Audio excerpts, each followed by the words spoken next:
corona gimana nih, Bib? Corona nggak boleh terawih, nggak boleh tadarus, gimana ini? Itu ada dua pendapat. Ada ulama-ulama zahir, yakni min ahlil zawahir, ada min ahlil bawatin. Kalau ulama zahir itu berpatokan kepada kaidah usul fikih, yakni darul mafasid muqaddam ala jalbil masalih, yakni mencegah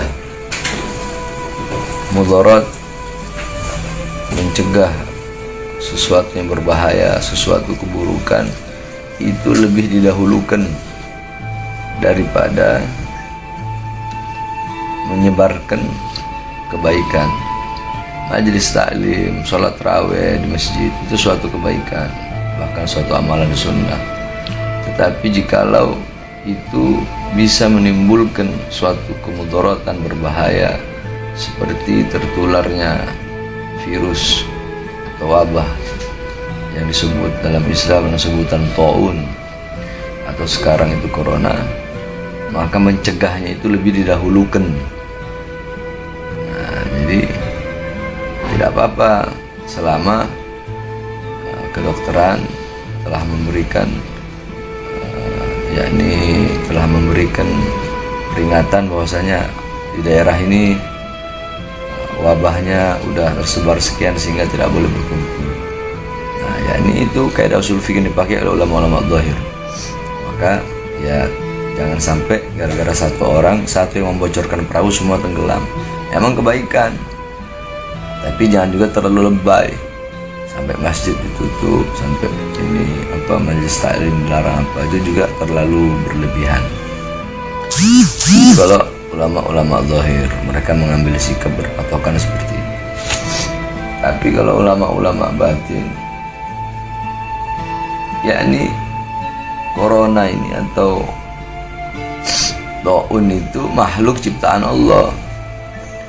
Yang menciptakan dia itu Allah.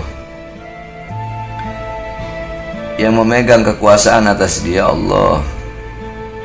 Yang memiliki kekuasaan atas siapa yang Allah pilih untuk dikenai olehnya atau yang tidak dikenai olehnya itu Allah. Taun itu atau corona Allah yang menciptakannya.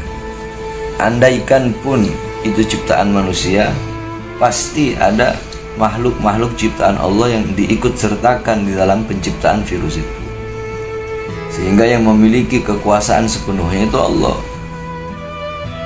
ciptaan Allah. Yang memiliki kekuasaan atasnya Allah, yang menghidupkannya Allah, yang mematikan virus itu pun Allah, yang memiliki kehendak untuk memilih siapa yang bakal kena virus itu dan siapa yang enggak, Allah. Satu-satunya cara ya kembali kepada Allah. Dengan apa? Dengan ibadah, dengan taat, dengan patuh, dengan tunduk kepada Allah Subhanahu wa taala. Dengan menghidupkan masjid-masjidnya Allah Subhanahu wa taala dengan zikir. Yakni kembali kepada Allah. Ketika seseorang kembali kepada Allah yang memegang kekuasaan atas corona itu, maka bagaimana mungkin si corona itu bisa mendekati atau memasuki, membahayakan orang yang kembali kepada Allah, yang dimana Allah adalah sang pemilik kekuasaan bagi seluruh makhluk, salah satunya corona tersebut. yakni idza khafa al-'abdu alayya, apabila seorang hamba itu takut kepada aku, maka akan aku tanamkan dalam hati makhluk rasa takut kepadanya. Yakni kalau ente takutnya kepada Allah, kembalinya kepada Allah, ya corona takut sama ente. Yakni ada yang penyakit yang lebih berbahaya dari corona. Apa itu penyakit yang lebih berbahaya dari corona? Hati yang lebih takut kepada corona daripada takut kepada Allah Subhanallah. Sallallahu alaihi Nabi Muhammad. Nah, bukan berarti ente juga pasrah. Udahlah, toh hidup mati di tangan Allah. Nah, dengan wabah seperti ini, ente juga harus ada ikhtiar, usaha agar tidak terkena. Sebab Nabi Muhammad mengajarkan itu, para sahabat mengajarkan itu.